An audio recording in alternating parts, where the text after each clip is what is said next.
Police nab robbery suspects. PNG Traffic law does not encourage road safety. Hela Provincial Assembly moves on governor seat. This is National EMTV News with Mary Bartolo. A very good evening. Thank you for joining us for Tuesday's news. Police have apprehended 4 suspects armed with 2 knives and a modified pistol with 4 bullets who were planning to rob Theodist in Leh. The incident took place at around 10:30 a.m. this morning. Police received a tip-off that there was a planned armed robbery at Theodist stationery and were monitoring the area.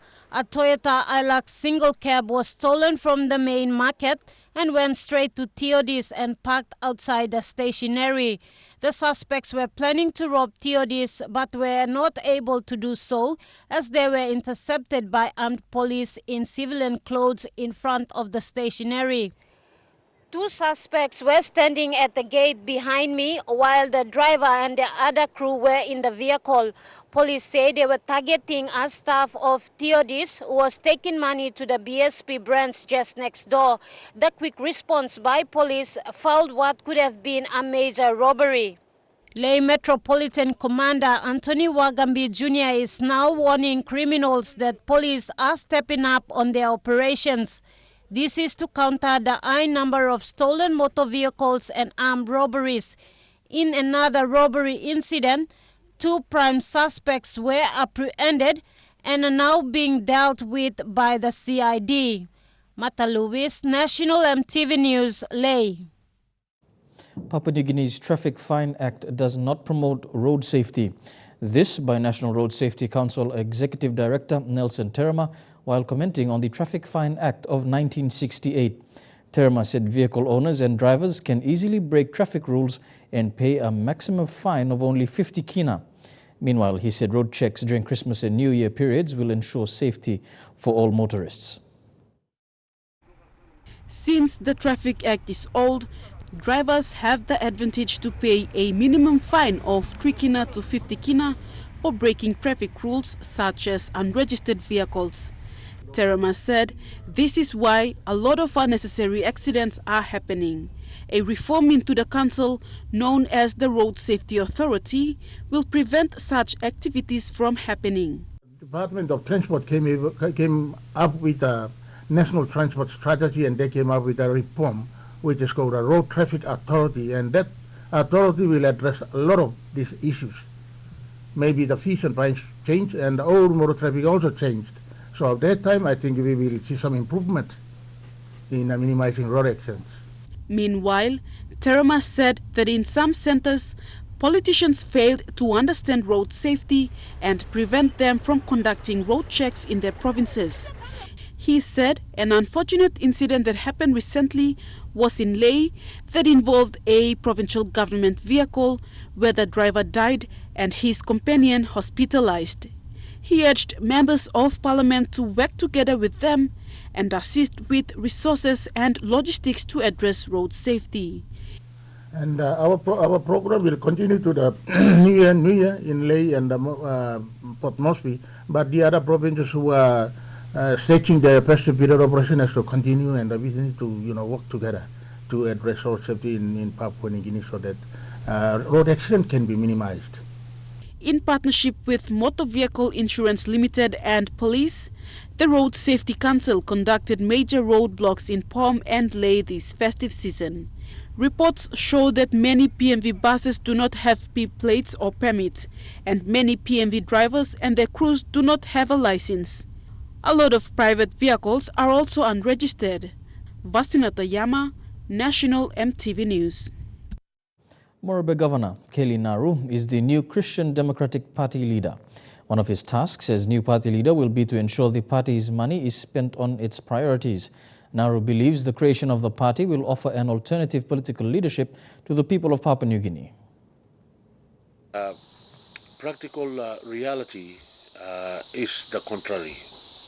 If you go around the length and breadth of this nation, you will see that in fact the concept of equal distribution, the concept of equal development priorities, in fact, is a concept that is riddled with total unfairness. 8 Mile residents outside of Port Moresby today voiced their concern about the lack of water supply to their homes. They said so far they have been using only one tap to source water. Eric Haurupma with this report. The 8 Mile residents said they have been sourcing water from this single water tap for over 10 years. This morning, EMTV saw these residents with plastic containers queuing around the main supply tap.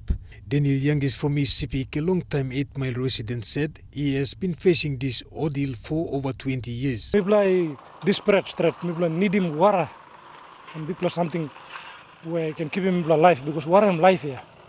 Without water, I'm hard. People wash, people drink, people cook again. Residents said while the Edarano is carrying out continuous water rationing around the city, this has affected them big time. Sablata yumi golo America yumi ksiwara ka. Wara empinis yumi go ka. Kam tala here no wara em yumi go ken now. You go wala life lo mi bla em hard lo mi bla now. This is the only main water tap that has been supplying water to 8 Mile residents. Over 50 houses has been sourcing water from this main water tap. As water is a priority need, accessibility to adequate water supply was far from being reached. This residential hub has an estimated populace of over 3,000 people from different provinces across the country. They are now calling on the local MP, authority concerned at Edarano, and the national government to fix this water problem. Eric Arupman, National MTV News. You're with National MTV News. More developments on the Hela governor's position. That and more local stories when we come back.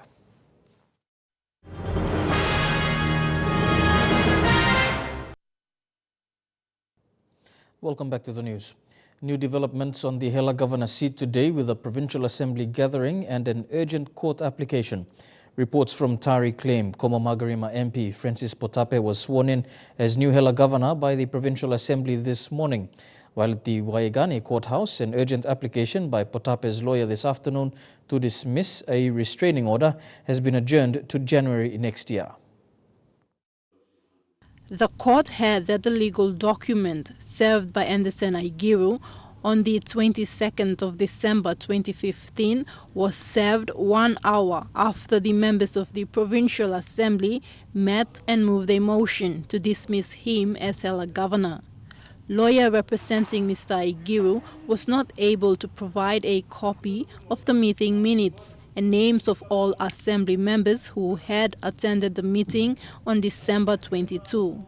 Following this, presiding judge Sally Coggett made the decision to defer the hearing to January. The Hela Provincial Assembly have moved a notice of motion to dismiss Aigiru as Hela governor on 13 grounds: lack of presence in the province and lack of conducting of provincial meetings. Understanding orders were two of the core grounds listed in the petition leveled against Aigiru. This morning in Tari, Como Magarima MP Francis Potape was voted in as Hela governor by 2/3 of the assembly members. Meanwhile, Mr. Potape has appealed to Mr. Aigiru to consider the grounds listed in the petition and put the interest of the Hela people first. However, in a statement received by MTV News, Aigiru is adamant he is still the Hela governor and condemned the processes followed by the Provincial Assembly. Thekla Gunga, National MTV News. A handicraft seller at Lay's Toptown Craft Market has questioned the ban placed on street vending in Lay City. It comes following the recent Lay protests on street vending that has driven the provincial government to implement bans throughout the city. The entrepreneur, who earns an income through selling handicraft, has questioned whether the ban applies to her small handicraft business. This is Rana Kamano, a mother of 4 who has lived in Leh for the past 30 years and who makes a living from weaving and selling bilums baskets in bilumware. Following Leh's protest against street vending, Rana is now worried over the operation of her markets. She is concerned whether the ban placed on Leh street vending also applied to her small handcrafts business. Business also mean disabled mama. Okay, migo lenga usig migo simpepa na migo la city council or la traisi milo. Mito ko se mila Salem on craft something. So all tolo right now okay misidan Salem now 2 years flomina. In November, Leh experienced a period of tension on street selling of goods in the heart of the city.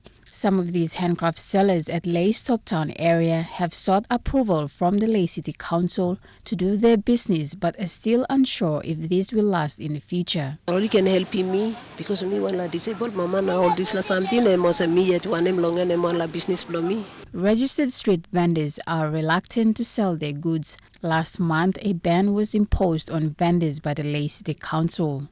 Colin Barilai, National MTV News, Leh. The Southern Highlands Provincial Government has handed down a 160 million kina development budget for 2016. The budget will be focused on key infrastructure like roads and the upgrading of district stations within the province. Governor William Powi said the budget will carry forward more than 100 million kina of its 2015 budget because funds were not released.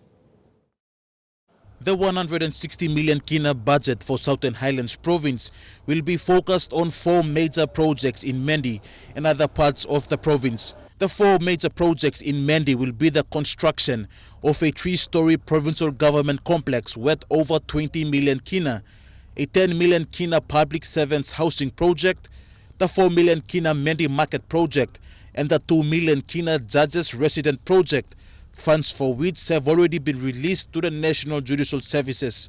Mendi market, public service houses, this plus seat of government, one time judges, residents and 4 block people something of construction phase and we go on. Teachers college, school of excellence, or lot of little projects where we put him on the little construction phase here and can come to 17, 18 goals. And I'll start with this 4, starting next year.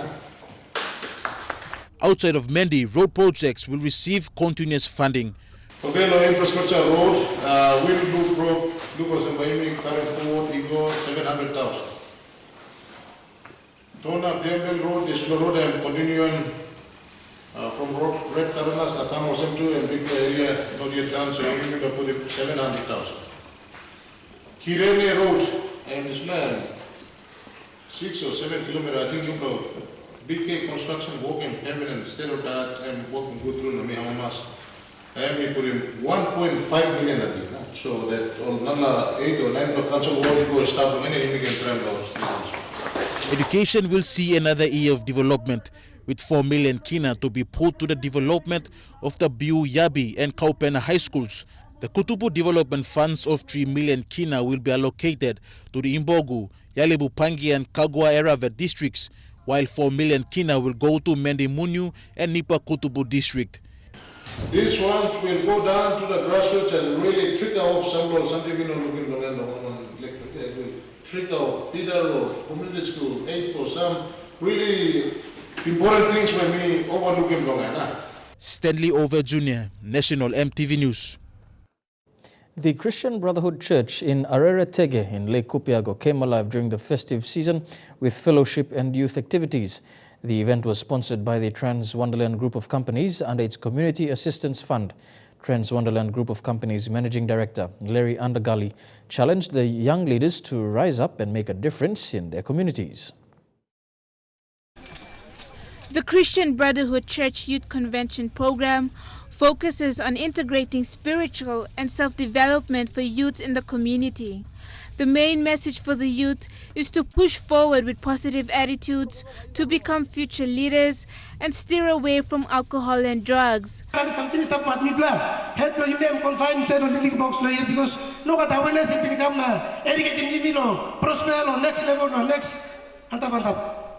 The program first began in 2005 with 15 participants. This year, it had over 600 participants from around the Christian Brotherhood Church in the Highlands region. The event is held annually during the festive season to emphasize Christian beliefs of the festive season. Kopi Youth Convention Chairman Pais Paro says there has been an increase of youth involvement over the years. Youth Convention spiritual life development past time now. All maskis in talk blongot finishing all and all pass him triple something and Nipla Bintong vision premium triple one play all mas harap talk no mama narpla mi plus no school him talk blongot inside the Bible reading Bible na prayer and then by me working all our school work. The keynote speaker was Trans Wonderland Group of Companies Managing Director Larry Andagali says despite lack of essential services, youth power can make a difference to the community. With that, Andagali challenged the youth to bring development to the area. We can do it. As sons and daughters of Hela, we can do it. You can moving forward, now you can bring all that all normal barriers. Barriers no tribal fight na nepati same na. Can something lo affect in society and you can change it. Marilyn Diaukatam, National EMTV News. And now a look at the finance news. The kina closed unchanged at $0.3345 US in the interbank market. At Bank South Pacific, your kina was buying $0.3270 US, $0.4474 Australian dollars, $0.2946 euro, and 39.06 Japanese yen. Looking at commodity prices at New York close, gold, coffee, cocoa, and copper closed the day lower. Palm oil, crude oil, and copper closed the day lower. And on the stock markets, the Dow Jones closed at 24 points lower, the ASX closed 13 points lower, and the All Ordinaries closed 110 points lower. You're with Tuesday's News. We'll have more for you after these messages.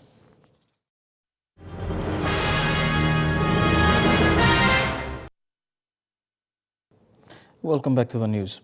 In the latest Royal Papua New Guinea Constabulary promotion list, 9 police officers have been promoted to the rank of Chief Superintendent. The newly appointed Chief Superintendents include Anthony Wagambi Jr., Director of Special Services Division Samson Kwa, PPC Jiwaka Joe Tondop, Acting Commander of Highlands Western and Jimmy Onopio, PPC Morabe Augustine Wampe, Commandant of Bomana Police College Andrew Pero, and Director of Internal Affairs Robert Ali. Commissioner Baki said the latest promotions will complement the recent elevation of 9 chief superintendents who were promoted to the rank of assistant commissioners. Turning overseas now, and New York's Times Square has been buzzing with the excitement of the coming new year. The center for one of the world's most influential cities is getting decked out to celebrate the new year, while residents and visitors flock to Times Square to dispose of this year's bad memories. In New York's Times Square, dozens of participants wrote their worst memory of 2015 on a piece of paper, some coupled with photographs, bills and other unwanted items, and threw them into a large garbage bin. A giant shredder then disposed of the memories for good, some of which centered on ridding the spreaders of fear and hate. We are shredding our first batch of negativity from 2015. Let's hear it, ladies and gentlemen! Forget it. Fueling hate based on race, religion, and nationality. I'm going to shred the Donald. I think the key message is that we can thrive with unconditional love. We don't need fear. We don't need people like Donald Trump or anybody else creating fear for no reason and people buying into it, which I don't understand. We really don't need it. So that's my message. Some use the symbolic act to let go of the financial stress of the year, while others replaced bad memories with strong resolutions. Papers, old bills, old credit card bills, bank statements. I'm learning how to finally get rid of things. I shredded. I'm saying goodbye to all my carelessness. I need to be more focused in the new year. I have to focus more on school, my family, things that really matter to me. Exercising, I lost 75 pounds.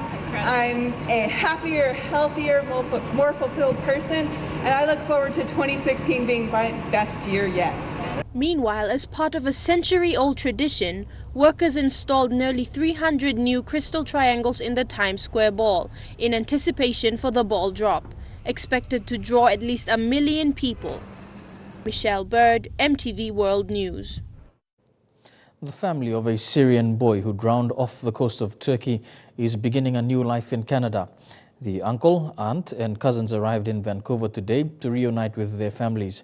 The pictures of the boy on the beach in September received worldwide attention and put a face on the migrant crisis.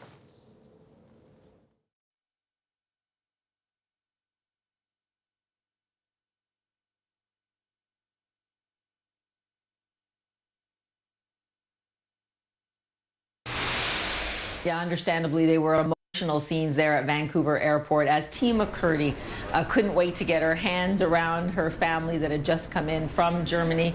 They were coming from Turkey originally and obviously still really struggling to make a new life for themselves outside of Syria. She had wanted to bring them to Canada long ago, and the backstory there was that there was just too much paperwork. She had told her brother Mohammed that it wasn't possible. She had told her brother Abdullah that it wasn't possible, and that is why she says her brother Abdullah took his family on that boat, and that's where her nephew Alan Kurdi died in September. You know, she says she wants people to remember that picture.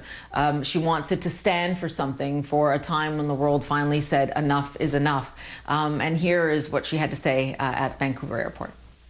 We almost lost hope, but thank you to the Canadian government and to Canadian people who make it happen, and Group of Five, and to our family who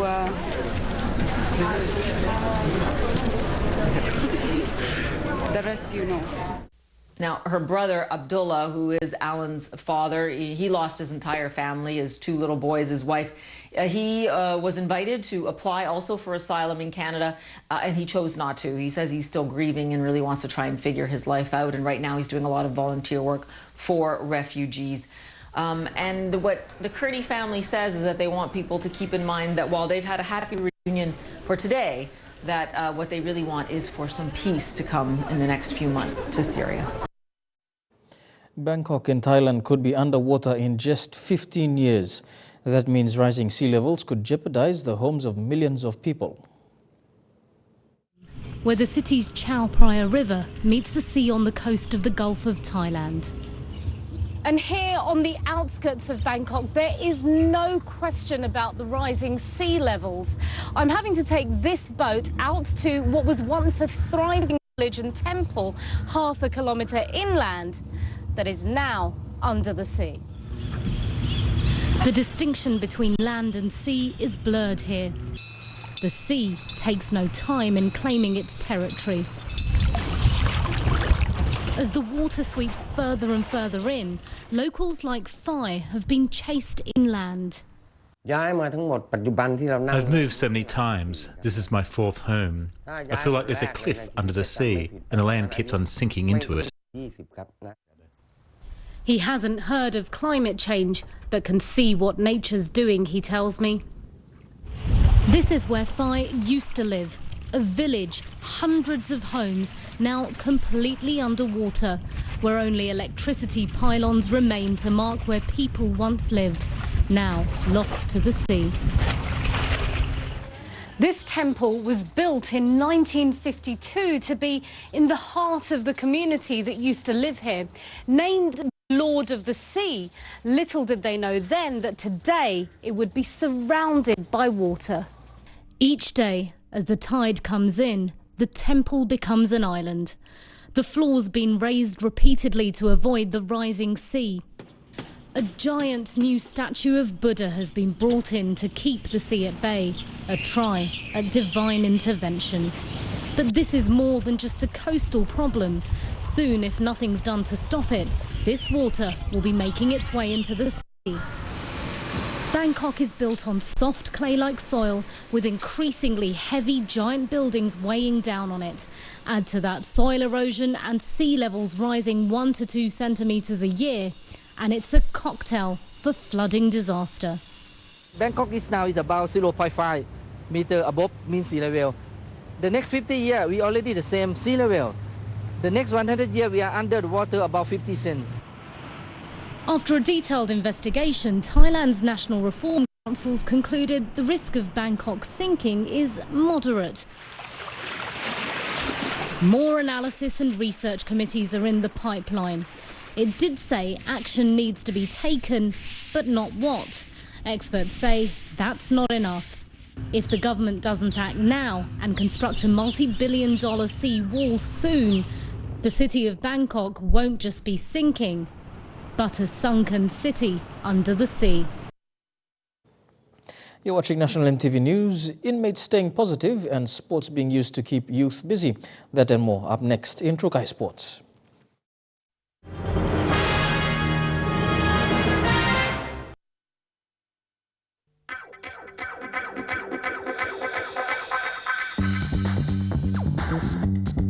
Trukai Sports.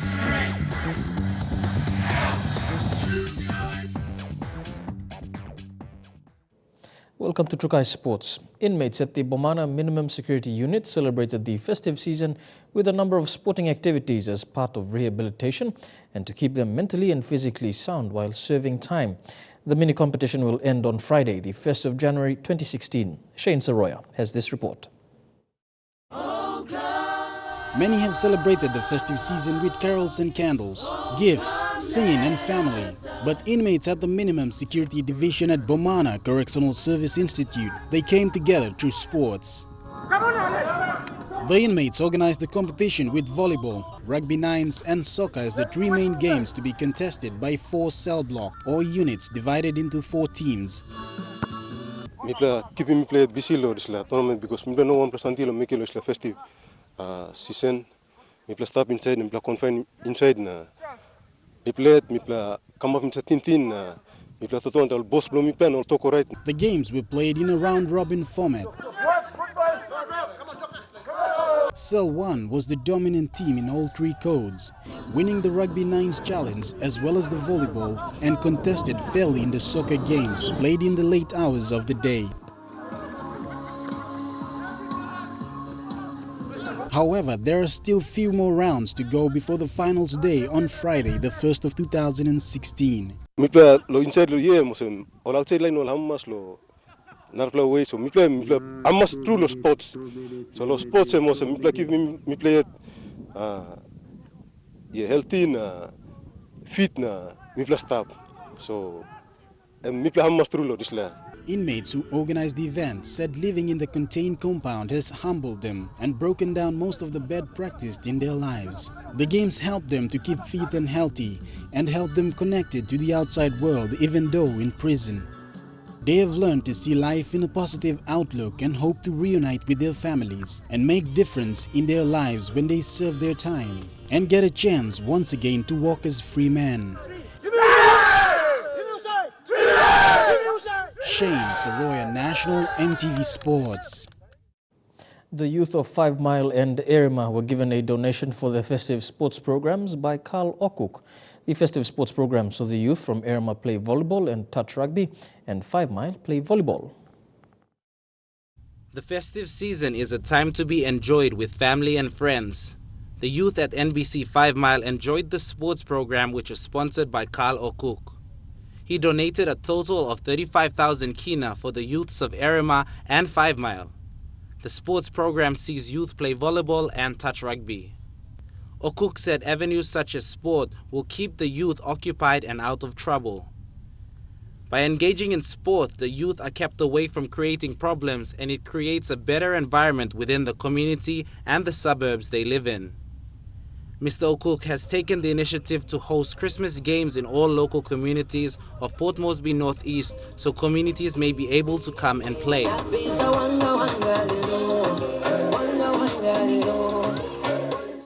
The youths from the area are grateful for the initiative Mr. Okuk has taken and are enjoying the festive sports program. Dion Kombeng, National EMTV Sports. The people of Lower Wage in the Magarima Electorate, Hela province, are using rugby league as an escape from illegal activities. The current off-season competition has seen 14 registered teams involved. Major sponsor, Trans Wonderland Group of Companies, provided the tournament with 14 full sets of jerseys as an indication of appreciation for the people. Under the Trans Wonderland group of companies is the Community Assistance Program. Through this initiative, the company felt it was best to give something back to the people with whom they have no problems with on the highway. Managing Director of TWL, Larry Andagali, thanked the people of Magarima for their contribution towards the company's growth and said sponsoring the tournament was a token of appreciation. With men come up. Quick men come up nothing. Quick men man or some mangi or some yubla. Young man or some yubla. Young youth or some yubla. Young leader or some yubla by making him na. And you come up in with men. Andagali encouraged youths to refrain from illegal activities and engage in the rugby competition to stimulate unity and comradeship within the community. He said Hela has produced some fine players such as Petrus Thomas, and he was confident of more talent to be exposed. The people of Magarima are grateful for the support from TWL. The tournament is seen as a means of motivation, promoting peace and harmony in the community. Jaylee Sapies, National EMTV Sports. Today saw the official start of the mini soccer competition at Bomana outside Port Moresby. Taking part in the competition are 14 soccer teams consisting of both adult and children teams.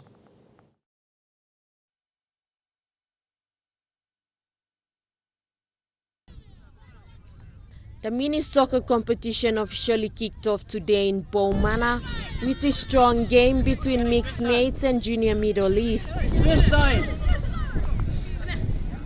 Both teams defended well, which left the halftime score at 0-0. 5 minutes into the second half, Junior Middle East scored.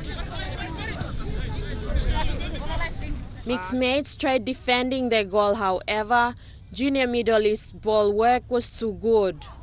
We have identified a lot of talent, which is good for especially soccer. Now as National Soccer League has go on to another level. The mini soccer competition in Bomana will continue until January 10th next year. The 14 teams taking part in the competition are from CIS, Bomana Dog Unit, MacGregor, Carapia Barracks, Police College and the 9 Mile residents. This tournament will get a half portion of the total amount donated by the National Gaming Board. Louisa Frank, National EMTV Sports. You're watching Trukai Sports. We have the latest on Kato Otio's push to make it into the Canberra Raiders. Comanche wins Sydney to Hobart and an unforgettable year for the New Zealand All Blacks. Stay tuned.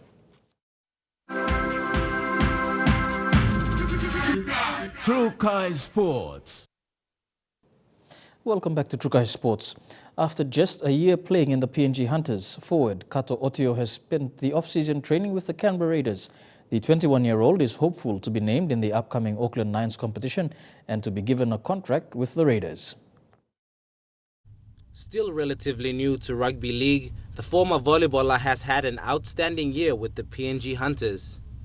His standout performance this season landed him off-season trials with NRL club the Canberra Raiders. He had the opportunity to train under the experience of Raiders coach Ricky Stewart and has learned a lot from training under a much higher level of rugby league, and it has been quite an experience for him. Otio's dream of playing in the NRL could become a reality soon, but he first has his sights on the Auckland Nines competition, which is the first step to the NRL, and is hopeful that he has performed well enough during the trials to be selected. The 21-year-old has a big future in rugby league ahead of him, and he has set his sights firmly set on playing in the NRL one day. Dion Kombeng, National EMTV Sports. Comanche crossed the line in Hobart late last night to take line honours in the Sydney to Hobart yacht race, clocking an unofficial time of 2 days, 8 hours, 58 minutes. American skipper Ken Reid said the yacht was nothing shy of spectacular. Instead of withdrawing like rivals and pre-race favourite Wild Oats 11, skipper Ken Reid's decision to make running repairs in winds of up to 40 knots paid off.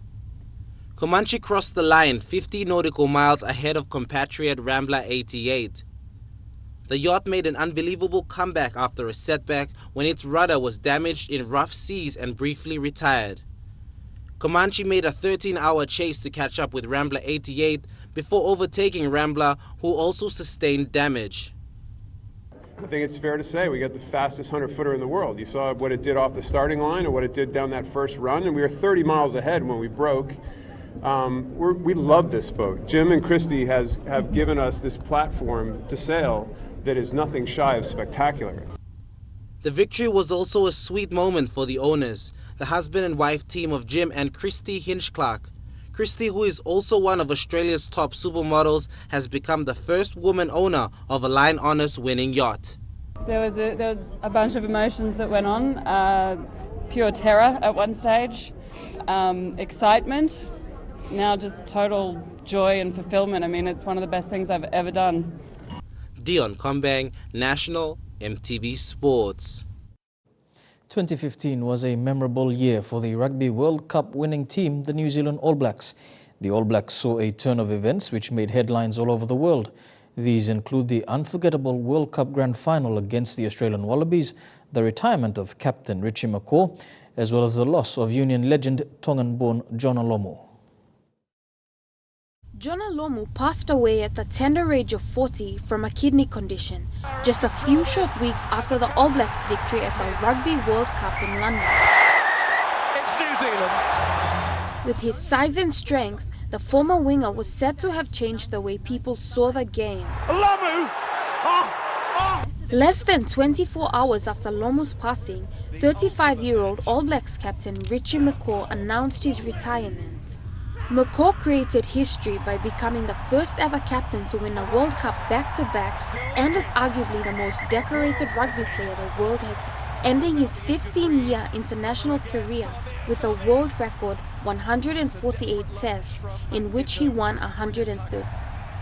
He captained the All Blacks 111 times and led 98 of those games to victory. The All Blacks also saw this year the retirement of Dan Carter, who was regarded by many as the best number 10 to wear the jersey, Ma'anonu, known as one of the finest centers of the game, and 34-year-old Conrad Smith, also placing as one of the best. Conrad Smith, Aaron Smith, here it comes, McCaw, Milner Scudder. The team was also faced with two other deaths this year. Samoan-born flanker Jerry Collins and one-time All Black Norm Berryman, who passed away from a car accident and a heart attack respectively. Jaylee Sapies, National EMTV Sports. And that ends Trukai Sports for today. Up next, your weather details for the next 24 hours. Trukai Sports.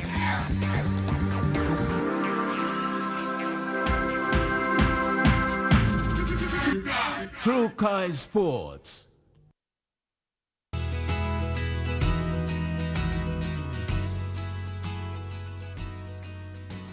And here's a look at the weather forecast for the next 24 hours. First of all, in the southern region, squally showers expected in Port Moresby with a top temperature of 31 degrees. The same as well for Daru and Kerma as well as Alatau. And showers in Popodetta with a top temperature there of 30 degrees. To the Momasa region, Lae, showers and rain with a top temperature of 31. Wow, showers and rain as well. Brief showers in Madang with a top temperature of 31 degrees. 31 degrees, the same for Wibak and Vanimo with brief showers. To the New Guinea Islands region, brief showers expected in Lorengau, a few showers in Kavieng, showers and rain in Kokopo, Rabaul and Kimbe, and rain and thunderstorms for Buka. And in the Highlands region, Mount Hagen, Goroka, Kundiawa, Mendi and Wabeg, showers as well as morning fog.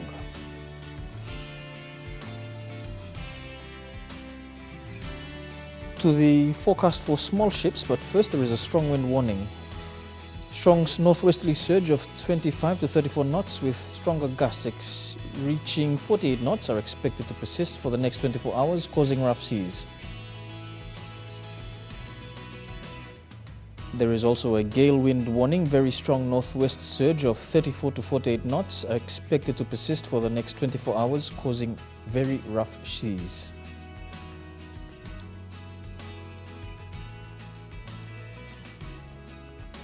Waters of southern PNG Indonesian border through Torres Strait and Daru to Kiwai Island, Kerama, Yule Island to Hood Point, Samurai Island with waters of eastern and western Milne Bay Islands, seas 3 to 3.5 meters. Waters east of Samurai Island to Cape Vogel, Finschhafen, with waters west of Long Island to Medang, Bogia, Wewak, Aitape, Vanimo and northern PNG Indonesian border, with waters of Manus and its western group of islands, seas 1.5 to 2.5 meters, and waters of Finschhafen, including Vitia Strait, CSC Island, Long Island, and with waters of New Island to New Britain and Bougainville, seas 2.5 to 3 meters.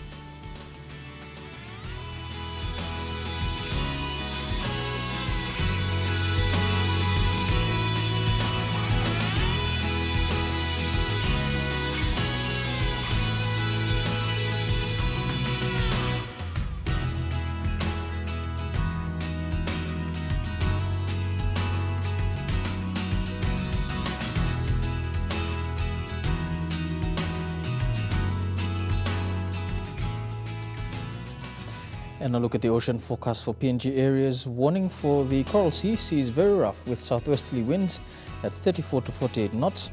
Solomon Sea, seas rough to patches very rough with northwesterly to southwesterly winds at 30 to 34 knots, increasing to 48 knots over the southeast sector.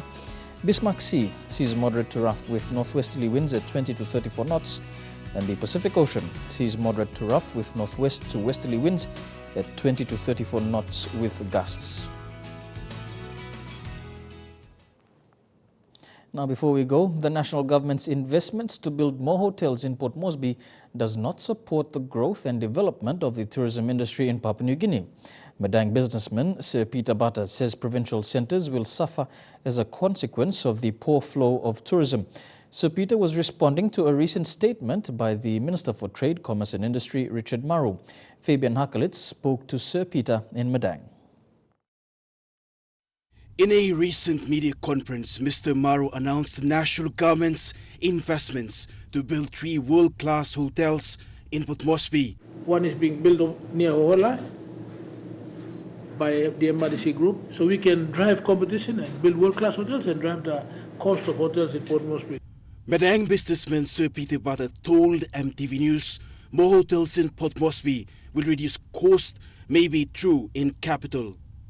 However, it will affect hotels in the provinces. Less likely it is for conferences to be held outside Port Moresby. I think that hotels throughout Papua New Guinea in the provinces are going to suffer. Sir Peter said tourism and its associated activities have been ignored and more emphasis must be on developing domestic tourism. You can't blame anyone because everyone wants to see development. But my point is that, the development should be taken more evenly throughout Papua New Guinea. Madang itself has suffered extremely badly. Papua New Guinea has so much to offer in tourism, and it's not only the airline and hotel that attracts tourists, but the resources that are untapped. While more emphasis on development seem to focus in the nation's capital alone, Sir Peter says the provinces must also receive their share of benefits. The state must negotiate with the industry and work together to ensure that this industry is developed so the people of this nation can benefit. In Madang, Fabian Hakalitz, National EMTV News. And before we go, recapping our top stories for tonight. Lay police nab robbery suspects. Papua New Guinea traffic law does not encourage road safety. And Hela Provincial Assembly moves on the governor's seat. And that's the news we have for you tonight. On behalf of the entire EMTV News team, I'm Mary Botulo. Pleasant viewing. Good night.